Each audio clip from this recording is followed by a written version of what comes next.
कार्यक्रम के बारे में खास बात की हमारे संवाददाता शैलेंद्र मिश्र ने। विजय चौथावाला हमारे साथ हैं, बीजेपी के विदेश विभाग के प्रमुख हैं।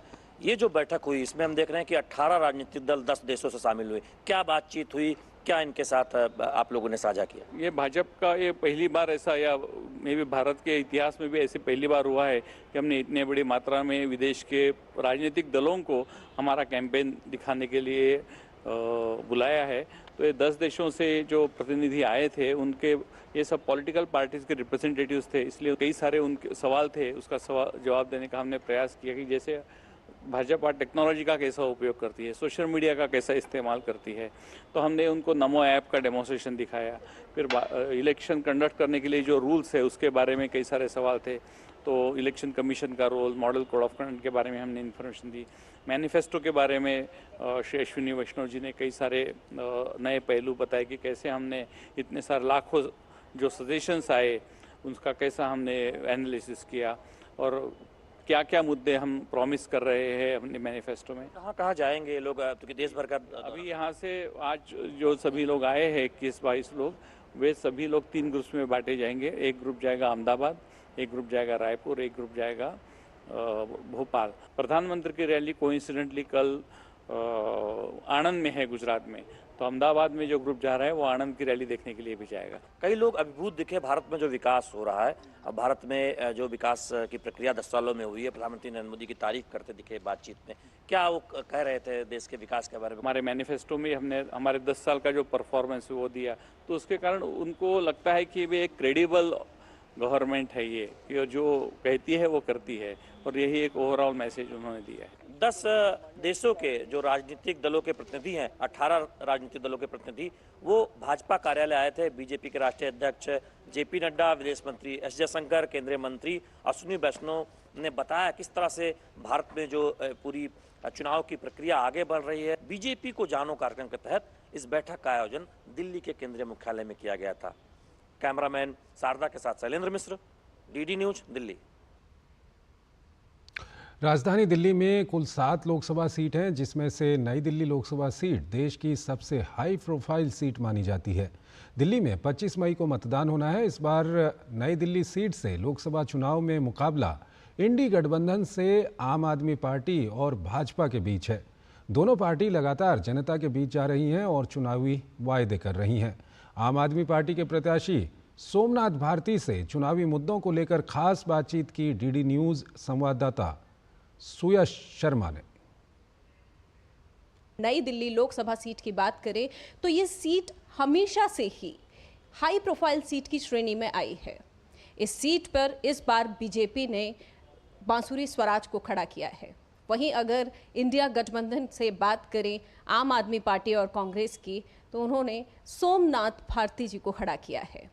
सोमनाथ भारती जी अभी हमारे साथ हैं। आप पर जो भरोसा जताया है या कहे जो दाव खेला है, उसे कहीं ना कहीं थोड़ा सा दबाव महसूस नहीं हो रहा? 9 साल सोमनाथ भारती ने मालवीय नगर विधायक के रूप में सेवा किया है।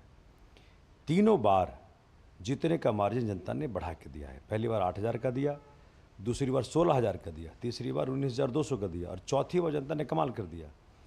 तीनों म्यूनिसिपल सीटों पे जनता ने भाजपा को 50-50 साल से बैठी थी भाजपा वहाँ से उठा करके आम आदमी पार्टी के उम्मीदवारों को जिताया। किन मुद्दों को या किन परेशानियों को लेकर आप जनता के बीच जाने वाले? Police, law and order, DDA, land, traffic police, ये 5 ऐसे सब्जेक्ट हैं जो एक्सक्लूसिवली एमपी के अंतर्गत आता है। डीडी न्यूज से बात करने के लिए बहुत बहुत धन्यवाद। कैमरा पर्सन राजेश के साथ मैं डॉक्टर सुयश शर्मा, डीडी न्यूज, दिल्ली।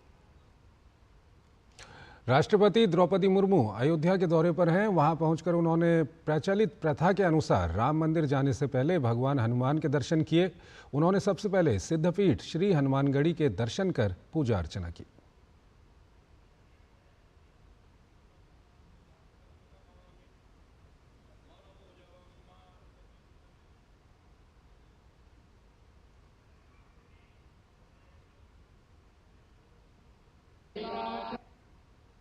राष्ट्रपति ने सिद्धपीठ श्री हनुमानगढ़ी के दर्शन के बाद सरयू पूजन और आरती में भी हिस्सा लिया। उन्होंने मां सरयू को चुनरी और फूलों की माला अर्पित कर विधिवत पूजा अर्चना की।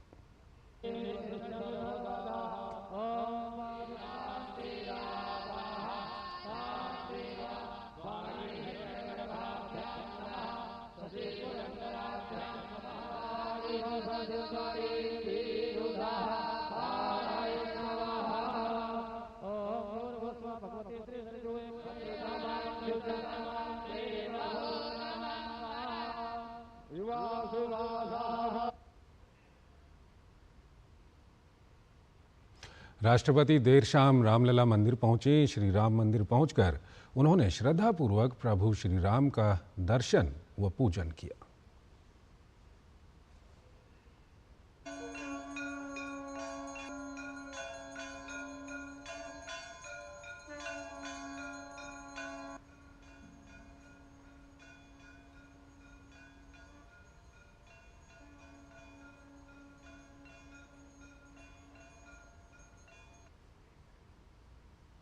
भारत और संयुक्त अरब अमीरात यूएई के बीच व्यापक आर्थिक साझेदारी समझौता सीईपीए के 2 साल पूरे होने पर यूएई के राजदूत अब्दुल नासिर अल शाली ने डीडी न्यूज़ से खास बातचीत की। इस अवसर पर उन्होंने भारत और यूएई के द्विपक्षीय संबंधों और अधिक बढ़ावा देने में स्टार्टअप की भूमिका पर अपने विचार साझा किए। I think SEPA is the first step to kickstart a new level in terms of, or to basically be able to achieve a new level when it comes to our bilateral trade and growing the bilateral trade between the two countries. Now, SEPA forms some sort of a base and fosters an ecosystem for companies to expand into both countries, for startups to better understand the business ecosystem in each country. UAE के राजदूत अब्दुल नासिर अल शाली ने ये भी बताया कि दोनों देशों के आर्थिक विकास और आपसी संबंधों में एविएशन क्षेत्र काफ़ी महत्वपूर्ण भूमिका निभा सकता है। Now the next step that I think we need now in the relationship, and I believe would drive bilateral trade even further, is achieving a new level in terms of our aviation ties and aviation links. I can't not think of what would happen if we were at 10 times the flights every week and 10 times the number of passengers being moved between the two countries. Aviation is an economic multiplier. India is constructing tens of international and domestic airports and terminals everywhere. And it only makes sense because we have seen what aviation and tourism can do to a country like the UAE in terms of its economic growth and its GDP. And this would be instrumental not only for India, but for the relationship between the two countries moving forward. So you look at all of this and you think, this is only a win-win situation. इसी के साथ UAE के राजदूत ने बताया कि दोनों देशों के लोगों के बीच का द्विपक्षीय संबंध हमारी मजबूती का आधार है। Our two governments would not need to do much because the people-to-people connection in terms of medical tourism, students between the two countries, families visiting each other, businesses expanding into each country would make sure that this momentum keeps growing over the coming years without anyone needing to do anything about them. भारतीय नौसेना की समंदर में ताकत और बढ़ गई है। ओडिशा के बालासोर के तट पर आज अपनी स्वदेशी पनडुब्बी रोधी मिसाइल सिस्टम का सफलतापूर्वक टेस्ट किया गया। Supersonic missile assisted release of torpedo नाम का ये सिस्टम देश की पनडुब्बी रोधी युद्ध क्षमताओं में एक बड़ा मील का पत्थर है। रक्षा अनुसंधान और विकास संगठन ने भारतीय नौसेना के लिए ये सिस्टम तैयार किया है। स्मार्ट एक अगली पीढ़ी की मिसाइल आधारित हल्के वजन वाली टॉर्पीडो डिलीवरी प्रणाली है। इसमें एक सुपरसोनिक मिसाइल शामिल है जो दुश्मन की पनडुब्बियों के खिलाफ टॉर्पीडो को सटीक रूप से लॉन्च कर सकती है। रक्षा मंत्री राजनाथ सिंह ने स्मार्ट के सफल उड़ान परीक्षण पर डीआरडीओ को बधाई दी है।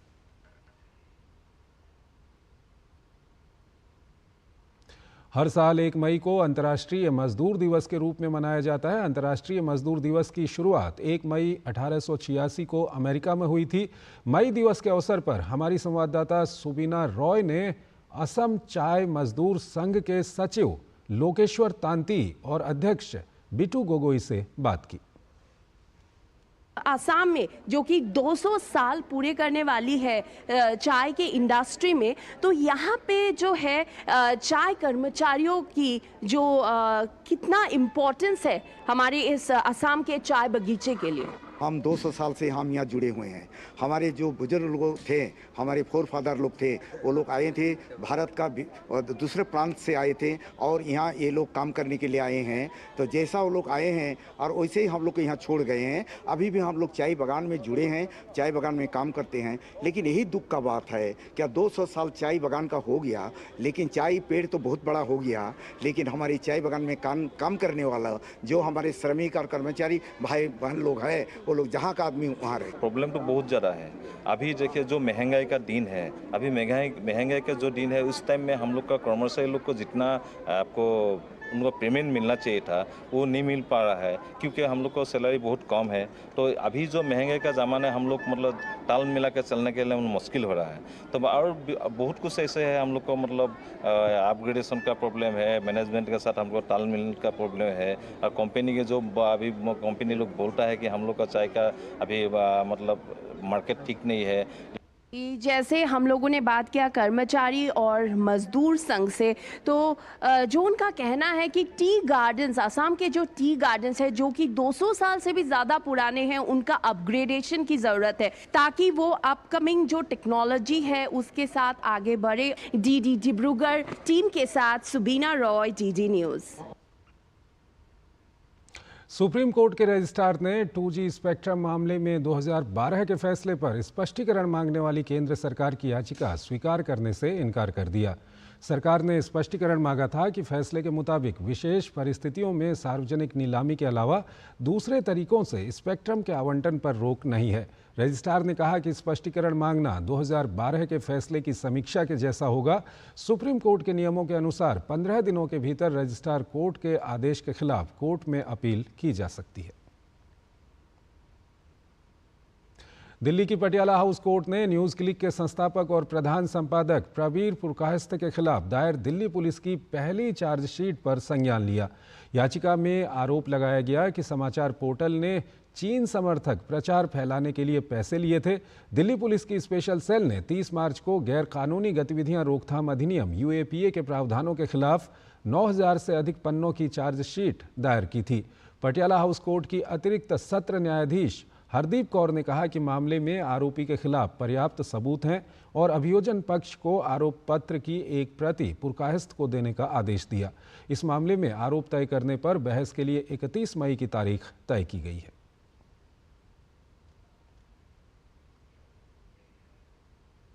छत्तीसगढ़ महाराष्ट्र सीमा पर मंगलवार को पुलिस और नक्सलियों के बीच हुई मुठभेड़ में मारे गए 10 नक्सलियों की लाशें बरामद कर ली गई हैं, जिनमें से 8 नक्सलियों की शिनाख्त हो गई है। इन पर 8-8 लाख रुपये का इनाम घोषित था। मौके से AK-47 इंसास राइफल समेत भारी मात्रा में विस्फोटक, कंप्यूटर, दैनिक उपयोग का सामान भी बरामद किया गया। जिन नक्सलियों की शिनाख्त हुई है उनमें DVCM जोगन्ना, DVCM विनय उर्फ अशोक एवं PPM सुष्मिता, ACM संगीता निवासी गढ़चिरौली, महाराष्ट्र की शिनाख्तगी DVCM जोगन्ना के पत्नी के रूप में हुई है। काकुर के बीच के जंगल में जैसे सुरक्षा बल इलाके को सर्चिंग कर रहे थे। सुबह लगभग 5-6 बजे से शुरू होकर लगातार अलग अलग स्थान में अलग अलग समय पर कई बार मुठभेड़ हुई। मुठभेड़ में जिस सर्चिंग के दौरान 3 महिला माओवादी सहित कुल 10 माओवादियों का डेड बॉडी रिकवर की गए थे। उनका शिनाख्ती अभी प्राथमिक तौर पर एक दंडकांड स्पेशल जोन कमेटी मेंबर जोगन्ना, दूसरा गढ़चिरौली डिविजनल कमेटी मेंबर विनय उर्फ अशोक और तीसरा divisional committee member platoon number 10 के जो कमांडर मल्लेश और अन्य जो माओवादी कैडर का शिनाख्ती की गई थी। कुल 8 माओवादी कैडर का शिनाख्ती पूर्ण हो चुकी है। 2 और माओवादी कैडर का शिनाख्ती कार्रवाई भी शेष है।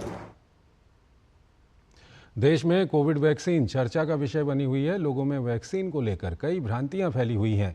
ऐसे में ESIC अस्पताल के हृदय रोग विशेषज्ञ डॉक्टर गौरव सिंघल ने कोविड वैक्सीन को लेकर स्पष्ट किया है कि वैक्सीन लगाने के बाद 1 से 2 महीने के अंदर इसका असर मालूम हो जाता है। उन्होंने लोगों के भ्रम को दूर करने का प्रयास किया है।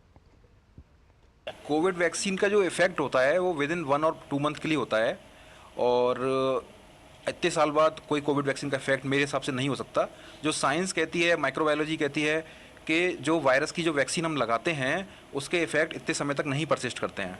तो घबराएं नहीं, चिंता ना करें और अब जो भी इफेक्ट हैं वो इसकी वजह से नहीं है। अगर जो भी वैक्सीन आपने लगाई है उसके एंटीजन्स जो आपने डाले हैं वो एंटीबॉडी 10 से 15 दिन में ब्लड के अंदर आ जाती है, और जो भी उसके एंटीजन एंटीबॉडी के जो इफेक्ट्स होने चाहिए वो आपको विद इन 1 मंथ और 2 मंथ मालूम पड़ जाते हैं। तो ऐसा नहीं है कि किसी ने 2 साल पहले वैक्सीन लगाई और आज उसको हार्ट की बीमारी हुई है, स्ट्रोक हुआ, तो उसका कारण वैक्सीन माना जाएगा। सलमान खान फायरिंग मामले में गिरफ्तार आरोपी अनुज थापन ने खुदकुशी कर ली है। अनुज थापन ने फांसी लगाकर खुदकुशी की। पुलिस ने अनुज थापन को नज़दीकी अस्पताल पहुंचाया, जहां डॉक्टर ने अनुज को मृत घोषित किया। मुंबई की आज़ाद मैदान पुलिस ने इस मामले में एडीआर दर्ज की और मामले की जांच शुरू कर दी है। आरोपी अनुज थापन ने टॉयलेट में चादर के टुकड़े से आत्महत्या की। इस कस्टडी में हुई मौत की जाँच स्टेट CID को दी जाएगी। भारत और नॉर्वे के बीच Norway India partnership initiative NIPI के चौथे चरण के दस्तावेजों पर हस्ताक्षर किए गए। केंद्रीय स्वास्थ्य सचिव अपूर्व चंद्रा और नॉर्वे के उप राजदूत मार्टिन आमदाल बोथिम ने इन दस्तावेजों पर हस्ताक्षर किए। NIPI से विभिन्न स्वास्थ्य योजनाओं में सहयोग बढ़ाने में मदद मिलेगी।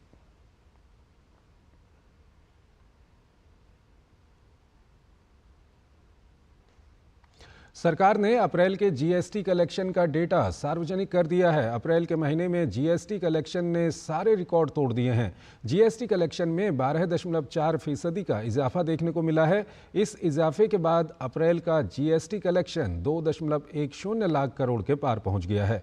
डेटा के मुताबिक रिफंड के बाद नेट रेवेन्यू में भी इजाफा हुआ है।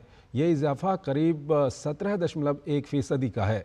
नेट रेवेन्यू का डेटा 1.92 लाख करोड़ रुपए हुआ। GST लागू होने के बाद से अब तक का सबसे बड़ा मासिक GST संग्रह है। शुद्ध GST संग्रह में 17.1% की बढ़ोतरी हुई है। रिफंड जारी करने के बाद शुद्ध GST 1.92 लाख करोड़ रुपए रहा। अप्रैल माह में CGST कलेक्शन 43,846 करोड़ और SGST कलेक्शन 53,538 करोड़ रहा। गौरतलब है कि बीते वित्त वर्ष में मासिक GST कलेक्शन 1.5 लाख करोड़ से ज्यादा ही रहा है। चालू वित्त वर्ष यानी 2024-2025 के पहले महीने में ही GST का ये रिकॉर्ड अर्थव्यवस्था में मजबूती का संकेत है। यात्रा और पर्यटन क्षेत्र में 2033 तक देश में 5.82 करोड़ रोजगार मिलने की उम्मीद है। इस क्षेत्र के बढ़ते तालमेल से देश के टियर 1 और टियर 2 शहरों में लगातार रोजगार सृजित हुआ है। कोरोना महामारी के दौरान वर्ष 2020 में पर्यटन क्षेत्र ने 3.9 करोड़ नौकरियां गंवाई, जो देश के कुल कार्यबल का 8% है। NLB सर्विसेज की रिपोर्ट के मुताबिक महामारी से उबरने के बाद यात्रा और पर्यटन क्षेत्र में सबसे तेज सुधार देखा गया। इस क्षेत्र ने कैलेंडर वर्ष 2023 में 16 लाख अतिरिक्त नौकरियां दी। जनवरी 2023 से यात्रा और पर्यटन क्षेत्र में दिहाड़ी नौकरियों में 14% की वृद्धि हुई है। इसमें अनुवादक, फोटोग्राफर और टूर गाइड जैसे पद शामिल हैं। अगले 2 वर्षों में इस क्षेत्र की नौकरियों में 20% तक की वृद्धि की उम्मीद है। घरेलू पर्यटकों को आकर्षित करने वाले शीर्ष 5 राज्यों में उत्तर प्रदेश, तमिलनाडु, आंध्र प्रदेश, कर्नाटक और महाराष्ट्र शामिल हैं। इस क्षेत्र में दिल्ली NCR, मुंबई, बेंगलुरु, पुणे और कोच्चि में सबसे ज्यादा नौकरियां मिलने की संभावना है। वहीं जयपुर, अहमदाबाद और चंडीगढ़ जैसे टियर 2 शहरों की भी अहम भूमिका होगी।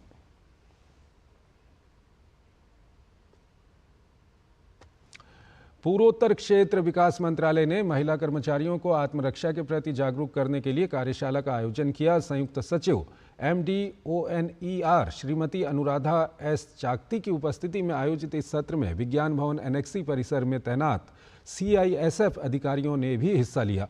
कार्यशाला में महिला कर्मचारियों को आत्मरक्षा की बुनियादी तकनीकों का प्रशिक्षण दिया गया। साथ ही महिलाओं को व्यायाम और आत्मरक्षा प्रशिक्षण के लिए प्रोत्साहित किया गया। झारखंड में भीषण गर्मी और लू से जनजीवन पूरी तरह बेहाल है। अत्यधिक गर्मी के चलते स्कूलों में 8वीं तक की कक्षाएं भी अगले आदेश तक के लिए स्थगित कर दी गई हैं। कई इलाकों में तापमान ने पिछले सारे रिकॉर्ड तोड़ दिए हैं। समूचे झारखंड में गर्मी लोगों को झुलसा रही है। सूर्य की तपिश और लू के थपेड़ों से लोगों का जीना मुहाल हो गया है। अत्यधिक गर्मी के मद्देनजर स्कूली शिक्षा एवं साक्षरता विभाग ने सभी स्कूलों में केजी से 8वीं तक की कक्षाएं अगले आदेश तक के लिए स्थगित रखने का निर्देश दिया है। स्थानीय लोगों का कहना है कि सुबह 9 बजते ही ऐसा लगता है जैसे कि आसमान से आग बरस रही हो। कई लोगों का तो यहाँ तक कहना है कि इस बार जैसी गर्मी कभी नहीं देखी थी। इतना गर्मी अपने जीवन में इतना गर्मी नहीं देखे थे। इसके बावजूद भी लोग को बाहर निकलना पड़ रहा जीवन यापन के लिए, लेकिन कहीं भी कोई ना पानी का व्यवस्था है ना कोई शेड का व्यवस्था है। आमतौर पर लोग दिन के समय भीषण गर्मी के कहर से बचने के लिए घर से निकलने से परहेज कर रहे हैं। वहीं मेहनतकश कई लोग इस गर्मी में भी काम कर पसीना बहा रहे हैं। गर्मी बहुत है, इससे हम लोग को लू भी मार दिया, क्या करें, कमाना खाना बच्चा पुत्र हम लोग का परिवार है, कमाना तो होगा। अभी गर्मी बहुत ज्यादा है, कुछ सुविधा नहीं, पानी वानी का नहीं है। गर्मी के सितम से बचने के लिए लोग सत्तू और गन्ने का रस तथा अन्य शीतल पेय पदार्थ का सहारा ले रहे हैं। तो जी रहे हैं, किसी तरह हम लोग जी रहे हैं। कितना गर्मी है? गर्मी 45-43। मौसम विज्ञान केंद्र रांची के वरीय वैज्ञानिक अभिषेक आनंद ने बताया कि फिलहाल राज्य में गर्मी के सितम से राहत की उम्मीद नहीं है। मौसम विज्ञान केंद्र द्वारा राज्य के कई इलाकों में भीषण हीट वेव चलने को लेकर ऑरेंज और येलो अलर्ट जारी किया गया है। झारखंड में कुछ जिलों में आपको गंभीर हीट वेव, गंभीर उष्ण लहर की चेतावनी है। साथ में कई इलाकों में आपको हीट वेव की चेतावनी है। और 2 और 3 मई को बात किया जाए तो जो कोल्हान का इलाका है वहीं पे आपको हीट वेव की चेतावनी है। राज्य के संथाल और कोल्हान प्रमंडल में अप्रैल के महीने में ही इस बार गर्मी ने सारे रिकॉर्ड तोड़ दिए हैं। यहाँ तक कि जमशेदपुर के नजदीक बहरागोड़ा में तापमान 47 डिग्री को पार कर गया है। यहाँ तक कि कभी रांची जो ग्रीष्मकालीन राजधानी हुआ करती थी वो भी इस बार गर्मी की तपस से बची नहीं है। चिलचिलाती गर्मी ने एक बार फिर हमें पर्यावरण की चिंता करने का संदेश दिया है। दूरदर्शन समाचार के लिए राज बनोरट के साथ मैं दिवाकर कुमार। आईआईटी गुवाहाटी के डॉक्टर भूपेन हजारिका हॉल में सेमीकंडक्टर होराइजन पर एक कार्यशाला आयोजित की गई। कार्यशाला का आयोजन शिक्षा मंत्रालय, भारत सरकार, असम सरकार, विकसित भारत अभियान और टाटा इलेक्ट्रॉनिक्स के सहयोग से किया गया था। एक दिवसीय कार्यशाला उत्तर पूर्व के शोधकर्ताओं और छात्रों को शिक्षा, कौशल विकास और क्षमता निर्माण प्रदान करने और साथ ही व्यवसायीकरण के लिए प्रौद्योगिकी हस्तांतरण के रास्ते बनाने पर केंद्रित रही। कार्यक्रम में इस बात पर भी चर्चा हुई कि सेमीकंडक्टर असम में भविष्य के रोजगार और प्रौद्योगिकी में कैसे योगदान दे सकते हैं। डीडी न्यूज़ से बात करते हुए आईआईटी गुवाहाटी के निदेशक राजीव आहूजा ने कहा कि सेमीकंडक्टर प्लांट इस क्षेत्र और छात्रों के बीच रोजगार और अवसर पैदा करेगा। Opportunity for those students so they can directly interact with the stakeholders, and so they have some queries which was you have seen that in brainstorming session it was answered in a perfect way, and with this plant coming to Assam, it will create a lot of employment and opportunity for our young students as well as our young engineers, so they can serve to the Assam, and the way the institution are coming together for the skilling of those people who will be employed on this institution. So IIT Guwahati will play an important role. Electronics sector skills council of India ESSCI की COO doctor अभिलाषा गौड़ ने बताया कि आगामी semiconductor plant के मद्देनज़र प्रशिक्षण और औद्योगिक सुरक्षा प्रदान करने के लिए IIT गुवाहाटी और ESSCI के बीच समझौता ज्ञापन पर हस्ताक्षर किए गए हैं। We have been waiting in India from such a long time, and these announcements coming after the Indian semiconductor mission has been launched in Gujarat as well as for Assam, especially for the Tata Electronics what they have launched. I think it will be a game changer, and Tata coming into play specifically into northeastern state will definitely get a lot of you can say advantage and ancillaries also in the state. We have signed MOU with IIT Guwahati also. We already have around 20 qualifications for these ATMP unit, VLSI design as well as various EDA tools for industrial safety also. तो इस bulletin में फिलहाल इतना ही। आप बने रहिए DD news के साथ। नमस्कार।